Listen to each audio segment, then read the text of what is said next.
What's up, guys? Welcome back. If you guys are not fans of David Dobrik, this is probably not the video for you. I do think that you'll get something valuable out of it. I do think that it'll be an interesting topic for you, but at the same time, I understand that maybe this isn't my target demographic talking about David Dobrik. So let's jump into it.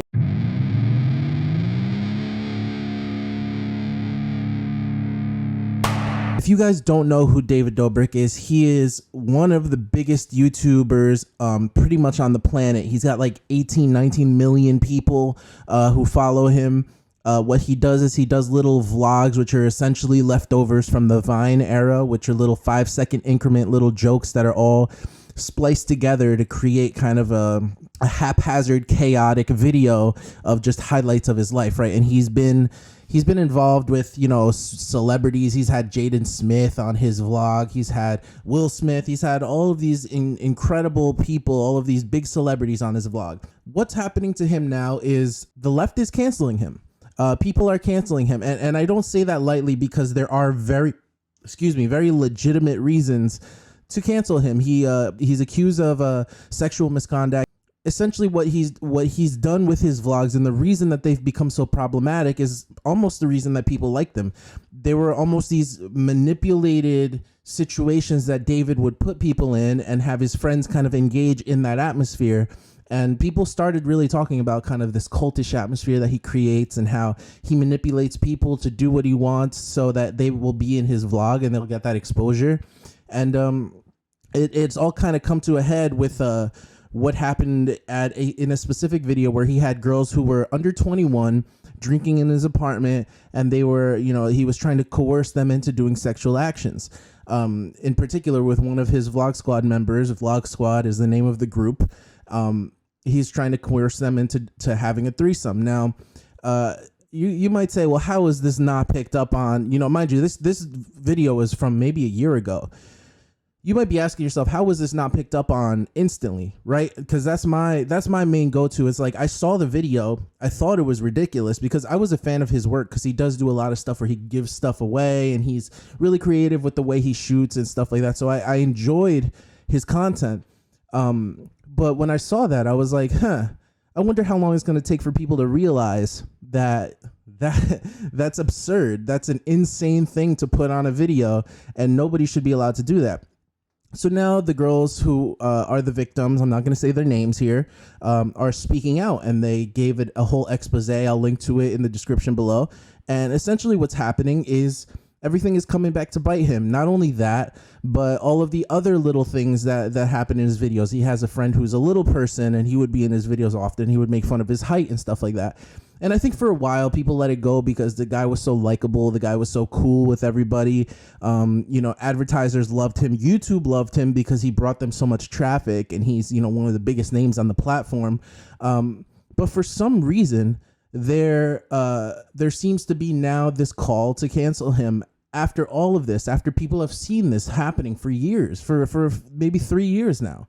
And so I do think that it's good that he gets what he deserves. I want him to go to court. I want him tried by a jury of his peers. I want him to go to, to have all the actions and repercussions that legally respond to him.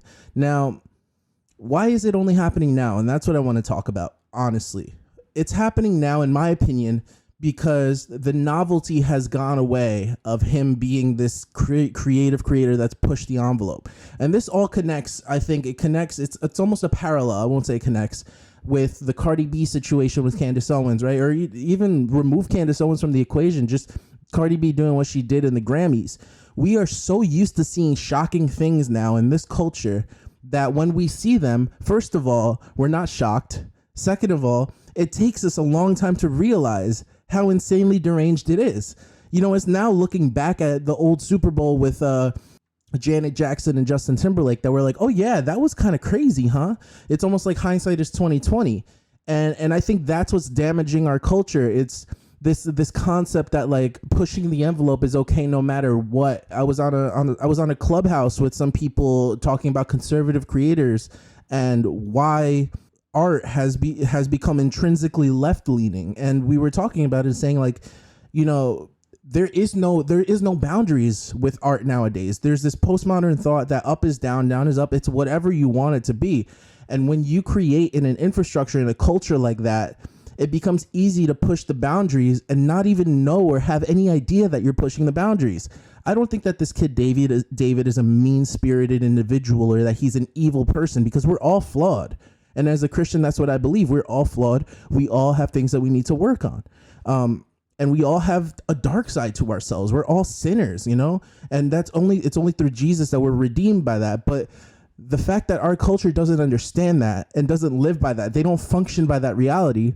We start to think that a person like David Dobrik, like Cardi B, is incapable of doing bad. And then when they do bad, we pull them from their situation. We pull them from all of the fame and things that they've done, and we degrade them down to nothingness, and we cancel them. Not to say that it's never deserved, because obviously David deserves punishment for the things that he's done, but he should have never been able to get away with that in the first place. That should have been called out instantly. That should have been the first thing trending on YouTube as soon as that video went up. But it doesn't happen because our culture is structured in a way that allows for these boundaries to be pushed and allows for all of these kind of twisted things to be brought into the mainstream, and we don't even think about it. Mind you, David's audience is not a grown audience. I watch it because I want to know what the trends are on the platform, and I want to see what the creative choices are that people are making. However, his audience is like teenage girls. When he goes to like colleges, these are like teenage girls that are like screaming his name and following his car. So it's not like he's a mature creator for mature audiences. He was supposed to be the family friendly one, right? And I think he wanted to steer away from that a little bit. And he was warned about it by his managers, like, listen, stop doing so much risky stuff in your videos, or you're going to lose your ads. You're going to lose all your money. You're going to lose your fan base. And all of that is coming to fruition. I guess my main point, and my overarching idea of a point, is that we've been so degenerated as a society that we want to now fix the things at our own convenience. So now that David doesn't vlog anymore, we can look back at his vlogs and say, we don't need you anymore. You're canceled. If you think that you can get away with something like that, you're canceled. We look at Cardi B and we say, oh, she's great. She's pushing womanhood. She's empowering women. So she's not canceled for scissoring in the Grammys. That's insane to me. And look, this isn't me being like a puritanical, prude. This is just me saying, hey, maybe let's not make our culture's mainstream content and mainstream events into pretty much pornography because there are children watching, because everybody's watching, because grandma's watching. Maybe we shouldn't do those things. So I'm not saying this out of any kind of naiveness. Like, I've had my share of, moments where I've seen crazy things. It's like, hey, maybe before we start to exploit our entire culture, we can take into consideration that there are children that are watching this that haven't had their minds formed yet, which is another reason that these girls who were in David's vlog were even at that point where they were susceptible to his charm, right? Because they haven't formed a true identity, a true opinion of who they are yet. So when they got put into that situation, they were like, oh, well, it's David. Of course I can trust him. I see him on YouTube all day, every day. I don't think that's a power dynamic. I think that is our culture allowing things to go too far without any kind of repercussions.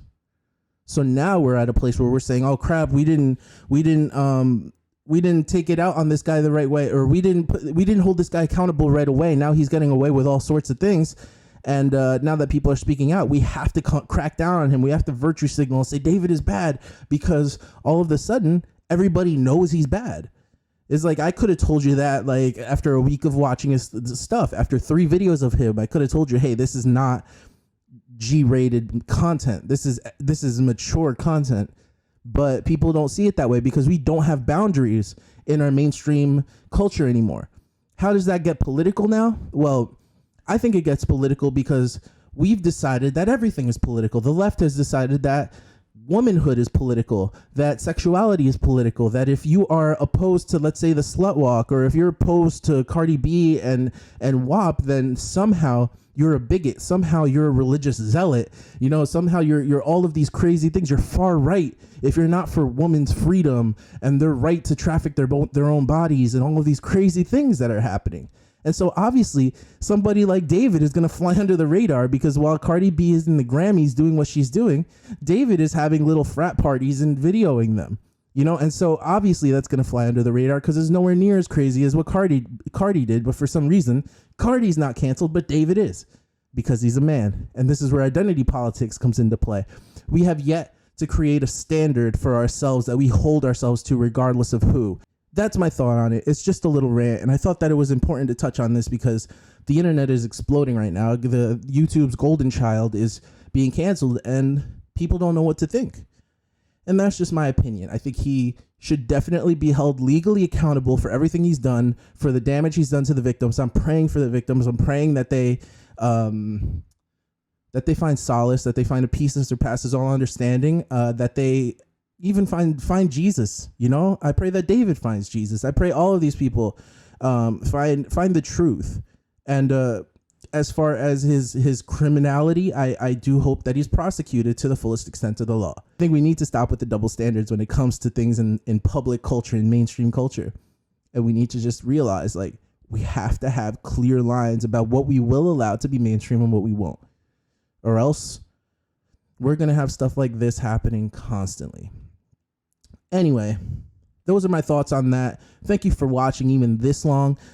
If you are new to this channel, welcome. My name is Angel. I talk about Christianity and politics and where they intersect, which is usually the culture. And if you want to support the channel, check me out on Patreon, patreon.com/angelkiros. At the very least, hit a subscribe, notification bell, like, comment, share, and that's the way you'll be able to help me to kind of spread this word and grow this channel. Thank you guys so much for watching. My name is Angel again, and see you next time.